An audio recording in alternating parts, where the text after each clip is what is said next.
રુદ્રદત્તના ભૂતની આપણે વાત કરી એટલે એમણે જે શસ્ત્રો એકઠા કરેલા અને એ પછી એને શસ્ત્રાગાર પણ આખું ઉડાવી દીધું એની વાત હતી. હવે આગળ ચાલીએ છીએ. એમાં પ્રકરણ 5 આવે છે પર્યટન. આગળ ચાલતા સંવાદ ચાલે છે કે પ્રજાથી પરાયું રાજ્ય પાણીના પરપોટા સરખું છે. એટલે કે સત્તા શક્તિ એ શસ્ત્ર શક્તિ કરતાં લોકશક્તિ વધુ બળવાન છે. એ વિચાર રુદ્રદત્તનો છે. નવા ગામમાં ઉતારો કરવાનો છે. યાત્રામાં નીકળ્યા છે ને ત્યાં ગામના લોકો ગઈકાલે રાત્રે થયેલા ભયંકર તોફાનની વાત કરી. કારણ કે શસ્ત્રાગારનો દારૂગોળો ને બધાના ધડાકા થયા ને તો લોકોને બાજુના ગામોવાળાને ખબર જ નથી પડતી કે આ શું થયું. લોકો ભયથી સૂતા પણ નહોતા. ત્યાં રુદ્રદત્ત જણાવે છે કે દારૂગોળાનો જૂનો ભંડાર હતો ને તે ફૂટ્યો. અહીં શંકર દાખલ થાય છે અને બાજુ પર રાખેલો ને શંકરને આ ખબર ન પડે એવું રુદ્રદત્તે યોજના કરેલી. અને કોણે ફોડ્યો હશે એ શંકર એવું જાણવા ચાહે છે. રુદ્રદત્ત ત્રંબક સાથેના સંવાદમાં જણાવે છે કે તલવારનો સહવાસ સેવતા સેવતા તલવાર નિરુપયોગી છે એમ મને દેખાયું. તલવારે જ તલવારને જીતવાનો બોધ આપ્યો. અહીં પાદરીનો ભેટો થાય છે. રુદ્રદત્ત લ્યુસીને લગ્ન ભેટ આપે છે. જોન્સનના આગ્રહ છતાં પાદરીના ઘરમાં નહીં પણ ગામની ધર્મશાળામાં રોકાવાનું રુદ્રદત્ત પસંદ કરે છે. પાદરી કહે છે કે મારે ત્યાં જ હોય તો કે ના, હું તો ધર્મશાળામાં રોકાઈશ. અહીં સિંહનું ભૂમિસેન નામનું 6થા પ્રકરણનું મહત્ત્વ ખૂબ છે. સિંહ એટલે રુદ્રદત્ત, ભૂમિસેન એટલે આપ કલ્પી શકો છો. સ્ત્રી પુરુષ સમાનતાની વાત ત્રંબક લુસીના સંવાદોમાં સરસ રીતે પ્રગટે છે. તે બંનેને ભેગા થઈને ભાંગ લસોટતા હોય એવો સીન છે. ચર્ચા કરી રહ્યા છે. રુદ્રદત્તે લગ્ન ભેટ રૂપે આપેલી માળા અંતે ત્રંબક લુસીના હાથમાં અડકીને મૂકી દે છે. ત્યાં બહારથી મારો મારોની બૂમો સંભળાય છે. પેલા શંકરે બધાને ઉશ્કેર્યા છે. ફિરંગીઓને મારવા ટોળું આવ્યું છે. કોને? ફિરંગીઓને. ફિરંગીઓએ ઘણા પાપ કર્યા છે. હિન્દુ મુસલમાનોને ભ્રષ્ટ કર્યા છે. તેથી તેમનો બદલો લેવાનો છે એમ ટોળામાંનો શંકર બૂમો પાડીને કહે છે. લ્યુસી ત્રંબક સાથે રહેવાનું પસંદ કરે છે અને બંને જણ પાછલા બાણેથી રુદ્રદત્ત પાસે આવી પહોંચે છે. ટોળાને પણ રુદ્રદત્ત જણાવે છે કે અસહાય, અશસ્ત્ર, જેની પાસે શસ્ત્ર નથી એવી સ્ત્રી અને બાળકને સદાય મારો સાથ છે. જે વિપ્લવમાં તિથિ તારીખ સચવાય નહીં એવી અધિરાઈ હોય, જેમાં વેર ઝેરથી બળેલી સ્વાર્થી તરકીબો હોય, જેમાં બિન કવાયતી ગુંડાઓ ભેગા થતા હોય ટોળું છે, એને મારા આશીર્વાદ ના હોય. પરાળના ભડકા જેવો વિપ્લવ જાતે બળીને બુઝાઈ જશે. જો આ ભારેલો અગ્નિ છે પણ રુદ્રદત્તને એ પરાળના ભડકા જેવો લાગે છે. એટલે ક્ષણિક અને એનાથી કશું ના થઈ શકે. પરાળનો ભડકો તો શું થાય, થોડી વાર વધારે લાગે અને પછી તરત જતો રહે. શંકરે ટોળાને પંડિતજીને પકડવાનો અને ગોરાઓને જબ્બે કરવાનો આદેશ કર્યો અને શંકર એવું બોલે છે કે ત્યારે તમે જીવશો નહીં. એટલે રુદ્રદત્તને એમ કહીને એને ધડાકો કર્યો. રુદ્રદત્ત ઢળી પડ્યા. કલ્યાણી અને લ્યુસીના હાથમાં ઢળેલા રુદ્રદત્ત ઉષાની બેલડી પર જાણે ધવલગીરી ઢળ્યો હોય એવા લાગતા હતા. આ લેખકે લખ્યું છે. ત્રંબકનો ક્રોધ સમાતો નહોતો. ગુરુની હત્યાનો એને બદલો લેવો છે. આવી સ્થિતિમાં રુદ્રદત્ત ત્રંબકની પાસે ગુરુ દક્ષિણા માગે છે. કઈ ગુરુ દક્ષિણા? કે તું કોઈ દિવસ હથિયાર નહીં ચાલે.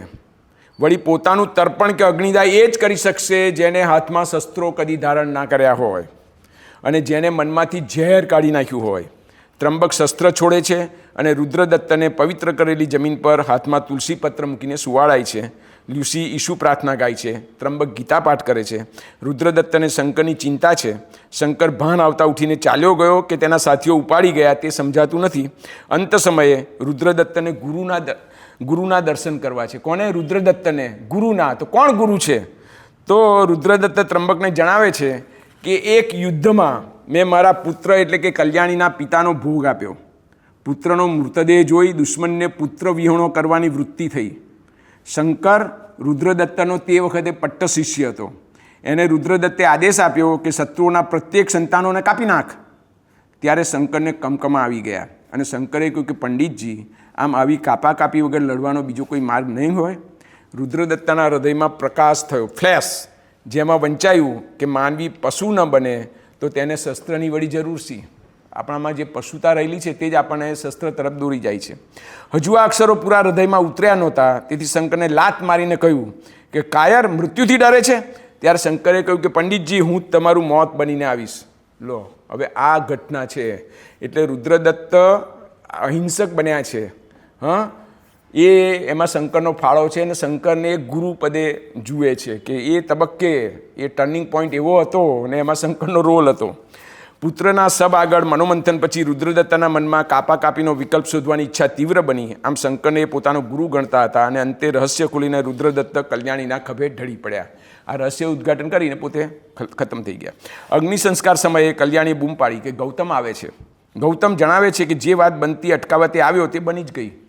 એ આ બધાને ખબર પડી ગઈ છે કે શંકર કંઈક આવું કરવાનો છે ને એ અટકાવવાનું છે, એટલે દોડતો આવતો હતો. ત્રંબક જણાવે છે કે ફિરંગીઓને બચાવતા મેં ગુરુ ખોયા. ત્રંબકે પ્રતિજ્ઞા લીધી છે કે શસ્ત્ર ધારણ ન કરવાની અને તેથી તે સમયે અંતિમ સંસ્કાર કરવાને એ લાયક છે, કારણ કે એને શસ્ત્રો ધારણ કર્યા નથી, એટલે હું લાયક છું એમ. સૈયદ અને જોન્સન પાદરી સાહેબ પણ હાજર થાય છે. ગૌતમ મંગળના જો હવે જે જૂની ફ્લેશબેકની વાત કરે છે કે ગૌતમ મંગળના જે ત્યાં ફાંસી થઈ એના અસ્થિ એકઠા કરતો હતો, ત્યાં ગોરા સૈનિકોએ એને પકડ્યો, પણ સેનાપતિ પીટર્સ સામે હાજર કરતા બંને એકબીજાને ઓળખ્યા, કારણ કે પીટર્સ બધા યુદ્ધમાં સાથે હતા ને, રશિયન યુદ્ધને એ વખતે, અને ગૌતમને છોડી મૂક્યો કે ભાઈ આ તો બહુ સરસ કામ કર્યું છે, એને હવે કશું કરવાની જરૂર નથી. ત્રિવેણી ઘાટ પર અસ્થિ વિસર્જન સમયે સૈયદ મળી ગયા. વૃદ્ધ બ્રાહ્મણ રૂપે મહાવીરસિંહ મળ્યા. એમણે જ જણાવ્યું કે સૈયદને લઈને જા અને રુદ્રદત્તને મરવા ન દઈશ. શંકરનો રૂક્કો આપજે, કોઈ પણ સંજોગોમાં રુદ્રદત્તનો વધ ન કરવો, ઓર્ડર શંકરને. આ મહાવીરે શંકરને ફોડી નાખીને કંપનીના ગુપ્તચરનું કામ કરવાને બદલે વિપ્લવવાદીમાં ભેળવી દીધો હતો. શંકરનો એકમાત્ર ઉદ્દેશ રુદ્રદત્તના યમ બનવાનો હતો. હવે રુદ્રદત્તે શસ્ત્ર ભંડાર સળગાવી દીધો. મહાવીરની માગણી છતાં તેને ન સોંપ્યો. તેથી મહાવીર અને શંકર રુદ્રદત્તની પાછળ પડ્યા હતા. શંકર સાથે નીકળેલો પણ એને માર્ગ ભૂલાવી દઈને રુદ્રદત્તે શસ્ત્ર ભંડાર બાળી નાખ્યો. હવે શંકરને લાગતું હતું કે મહાવીરની તલવાર એની ગરદન પર લટકે છે, જો આને નહીં મારું તો મહાવીર મને મારશે. તેથી તેણે આસપાસના ક્રાંતિકારીઓને ઉશ્કેર્યા, ગામના ક્રાંતિકારીઓને ગોરાઓની કતલ કરવા પ્રેર્યા અને અંતે લાગ જોઈને મહાવીરની આજ્ઞાનુસાર તેને રુદ્રદત્તને વીંધી નાખ્યા. આ રુદ્રદત્તનું ભૂમિસૈન કેવી રીતે થયું એનું આ રહસ્ય ઉદ્ઘાટન આવી રીતે કર્યું છે. ચારે પાસ દાવાનળ સળગી ઉઠ્યો હતો. બળવાખોરોના ટોળા ફરતા થઈ ગયા હતા. તત્કાળ વિજયને સફળતા ગણવા લાગ્યા હતા. ત્યાં નાના સાહેબ, તાત્યા સાહેબ, મહાવીર, લક્ષ્મીબાઈ અને અઝીઝ બ્રહ્માવર્તમાં ભેગા મળ્યા. લક્ષ્મીબાઈએ પણ રુદ્રદત્તને જબ્બે કરવા આદેશ આપ્યો. ગૌતમને મોકલ્યો, જે મોડો પહોંચ્યો એટલે બચાવી લેવા જોઈતા હતા. ચિતા પાસે બેઠેલા ગૌતમે હૃદય ઠાલ્યું કે મારો શ્રમ વ્યર્થ ગયો. એ દોડ્યો પણ હું સમયસર ન પહોંચી શક્યો. હવે ચોથો ભાગ અને છેલ્લો ભાગ છે, અને એનું નામ છે જીવનની પાર, જેમાં માત્ર 7 પ્રકરણો છે. બહુ નાનું આ ભાગ છે. અગ્નિના ભડકામાં રુદ્રદત્તનો દેહ તો અદૃશ્ય થઈ ગયો. ગૌતમ અચાનક શરૂ થઈ ગયેલા બળવાના કારણે ભોગ બનેલા 2-3 ગોરા વેપારીઓ અને એમના કુટુંબોને રસ્તામાં બચાવવામાં પડ્યો. જો એ પણ રુદ્રદત્તનો શિષ્ય છે, તેથી અહીં મોડો પડ્યો. એ કેમ મોડો પડ્યો? કારણ કે પેલા બધાને રસ્તે બચાવવા પડ્યો તો કોઈ લોકો મારે નહીં. ગોરાને બચાવતા રુદ્રદત્ત ગવાયા, તેથી ક્રાંતિકારીઓનો અણગમો વધી ગયો. ક્રાંતિકારીઓને તો ન જ ગમે ને. ટોળા શું કરે અને શિસ્તબદ્ધ સૈનિકો શું કરે એની આખી ચર્ચા આ ભાગમાં છે. ટોળું છે, મોબ છે, મોબ સાયકોલોજી. યુવાન સેન પાદરીના બંગલાને બાળી મૂકવા તરફ ટોળા વળ્યા. પાદરીના નોકરોએ એમની ગોરી ચામડી ઝાંખી બનાવી. જો પાદરીને કેવી રીતે બચાવ્યો. નોકરના વસ્ત્રો પહેરાવી બંગલાની બહાર કાઢવાના પ્રયત્નો કર્યા. 2 જ સૂત્રો પોકારાતા હતા, કારણ કે આખું ટોળું તો એમ જ હતું, કંપની ગઈ, ફિરંગીઓને મારો. જોન્સન અને તેની પત્ની બચવા માટે નાનકડા શિવાલયમાં પેસી ગયા.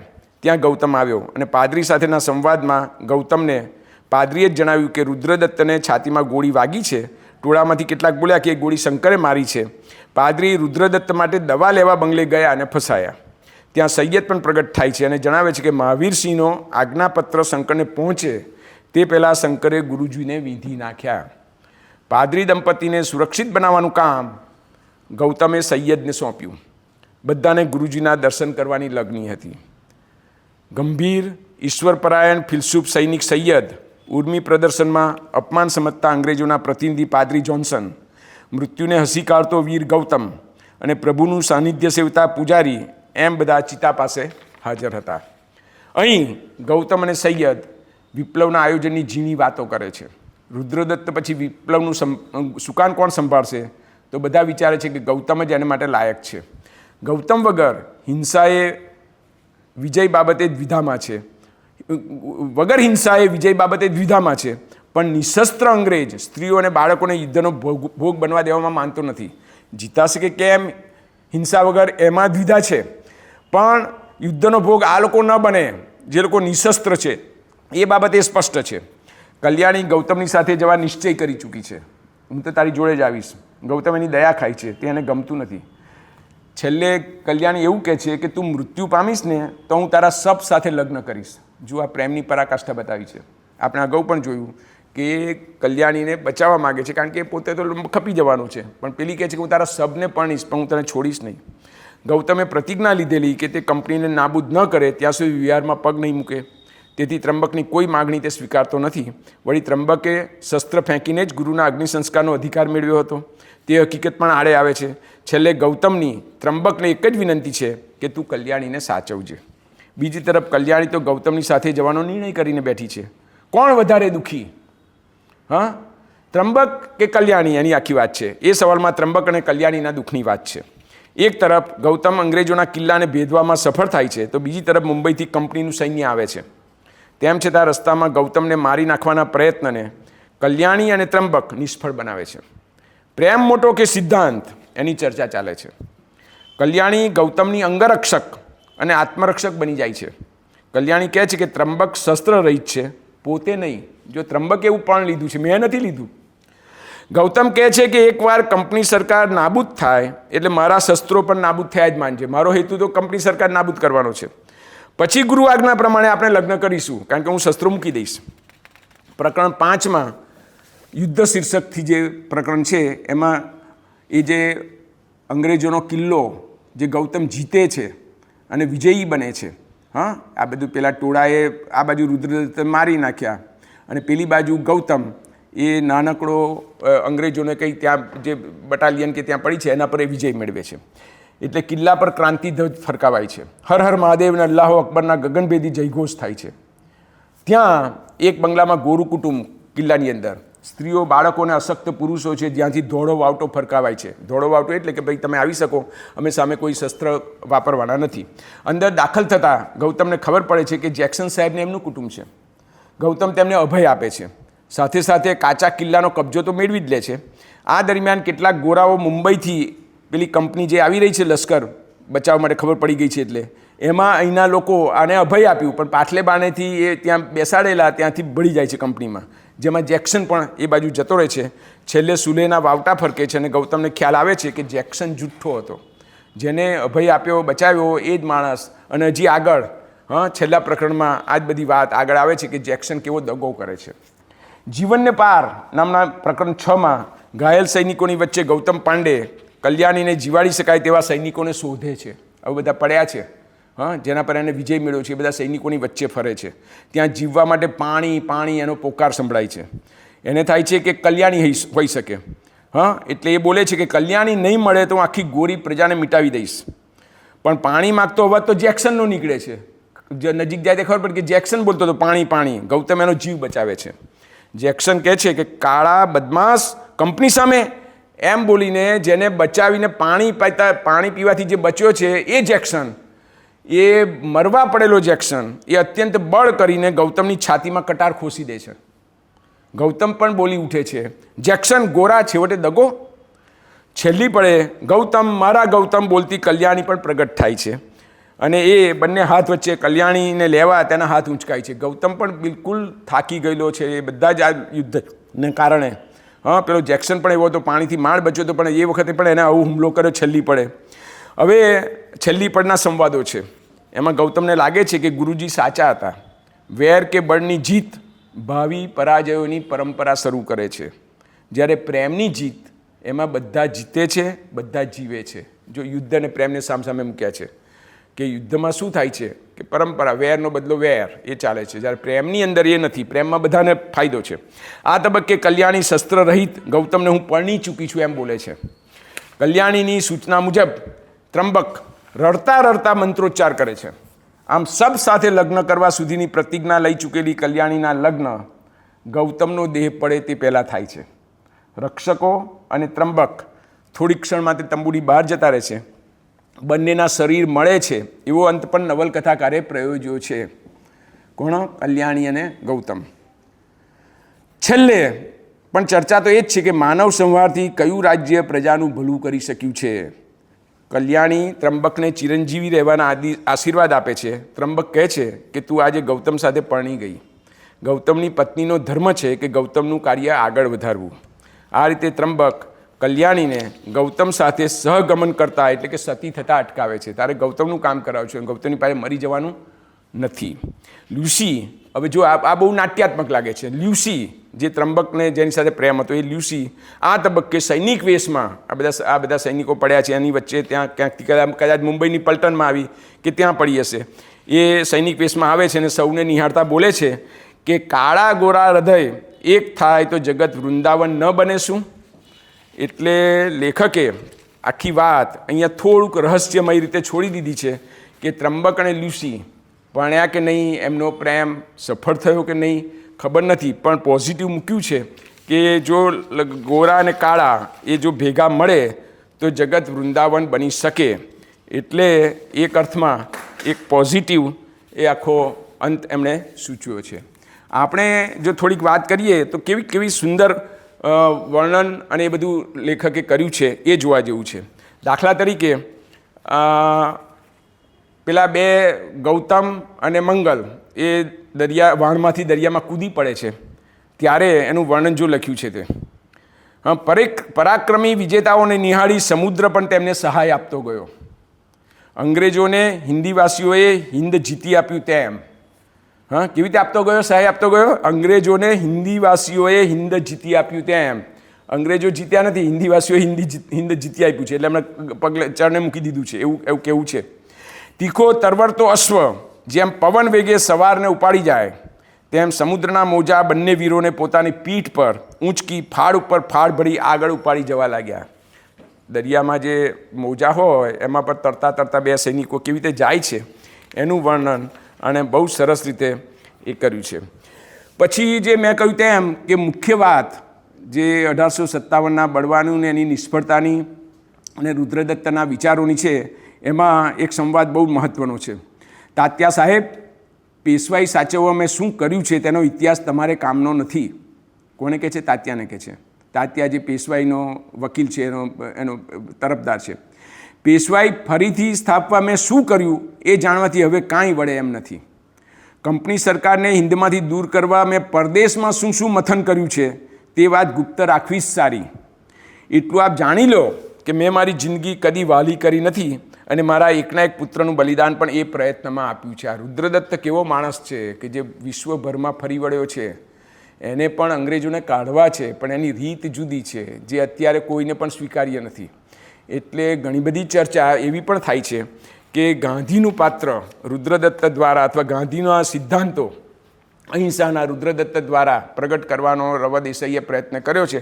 પણ રવ દેસાઈ પોતાની પ્રસ્તાવનામાં એમ કહે છે કે અહિંસા એ તો બુદ્ધ અને મહાવીર જેટલી જૂની નથી, મહાવીરને બુદ્ધ કરતાં પણ જૂની છે. એટલે ભારતીય સંસ્કૃતિનો જ સિદ્ધાંત છે.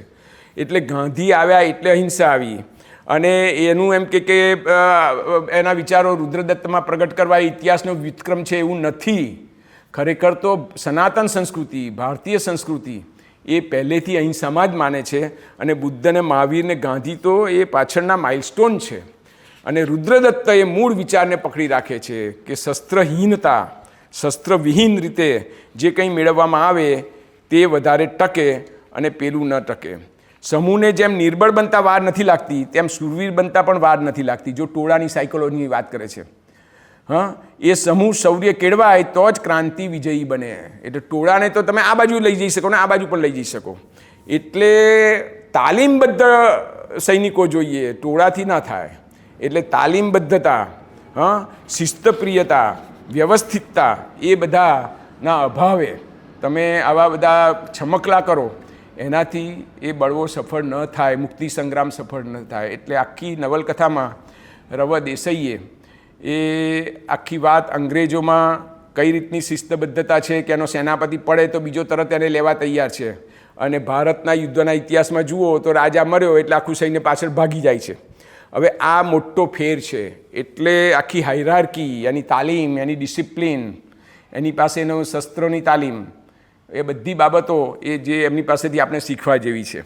એક વાત. પણ બીજી વાત તો એ એમ કે છે કે આ બધું નથી અને કદાચ હોય તો પણ આપણે ખરી વાત તો અહિંસાની કરવાની છે, બ્રાહ્મણત્વની કરવાની છે. બ્રાહ્મણત્વ એટલે બ્રાહ્મણ કોમ સાથે નિસ્બત નથી. એ આખી જે ફિલસૂફી જે ઉચ્ચ પ્રકારની હોવી જોઈએ, વિશ્વ વ્યાપકતાવાળી, એ અર્થમાં એ બ્રાહ્મણત્વનો શબ્દનો પ્રયોગ કરે છે. એટલે આ બધા જ પાત્રો સ્વકલ્પિત છે, કાલ્પનિક છે, પણ એની અંદર આ વિચાર એમણે બરાબર સરસ રીતે રોપ્યો છે.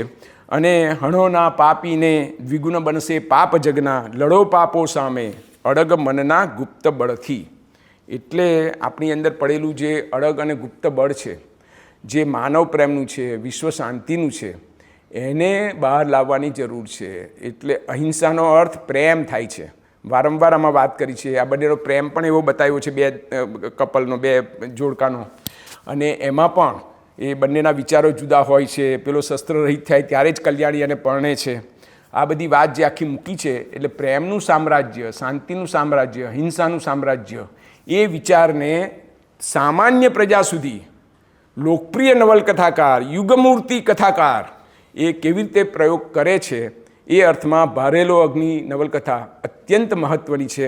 અને આજે પણ આટલા વર્ષો પછી પણ આ અહિંસાવાદી આખો માનવ સમાજ બન્યો નથી, પણ નવલકથાકારનો પ્રયત્ન એને કારણે નિષ્ફળ ગયો એવું નહીં કહી શકાય. તમે સાચા માર્ગે કેટલું ચાલો છો એ અગત્યનું છે, પરિણામ જે કંઈ આવે. એટલે જે સનાતન ધર્મ છે, સનાતન મૂલ્ય છે, એને માટે આ નવલકથાકારે એક રુદ્રદત્તના પ્રભાવશાળી પાત્ર દ્વારા આખી નવલકથા ઊભી કરીને વાચકોની અંદર આ વિચારને જીવતો રાખ્યો છે. આજે પણ આપણે વાંચીએ તો રુદ્રદત્તની વાત કેટલાક બધાને એ સ્વીકાર્ય જણાશે કે આ વિકલ્પ છે. હજી આ માનવજાત એ તરફ જઈ શકી નથી, એ જુદી વાત છે. આજે યુનોની પણ નિષ્ફળતા થાય છે, એ બધું છે, પણ એકમાત્ર વિકલ્પ શાંતિનો છે, અહિંસાનો છે, પ્રેમનો છે. એ સંદેશ રમણલાલ વસંતલાલ દેસાઈ એ સરસ રીતે કરી શક્યા છે. એમના શતાબ્દી વર્ષે આ નવલકથાની 14 આવૃત્તિઓ પ્રગટ થઈ, 14મી આવૃત્તિ પ્રગટ થઈ. એટલે તમે કલ્પી શકો છો કે નવલકથા કેટલી લોકપ્રિય હશે, જેની 14 વાર રિપ્રિન્ટ થાય, અને એમના ગયા પછી પણ થાય. અને આજે પણ આપણે વાંચવી ગમે એવી નવલકથા વિશે વાત કરવાનો મને એ જે લાભો મળ્યો એનો આનંદ પ્રગટ કરું છું. અને આશા રાખું છું કે તમને પણ રુદ્રદત્તમાં રસ પડ્યો હશે અને તમે પણ ભારેલા અગ્નિ સુધી ક્યારેક પહોંચશો એવી શુભેચ્છા. Thank you.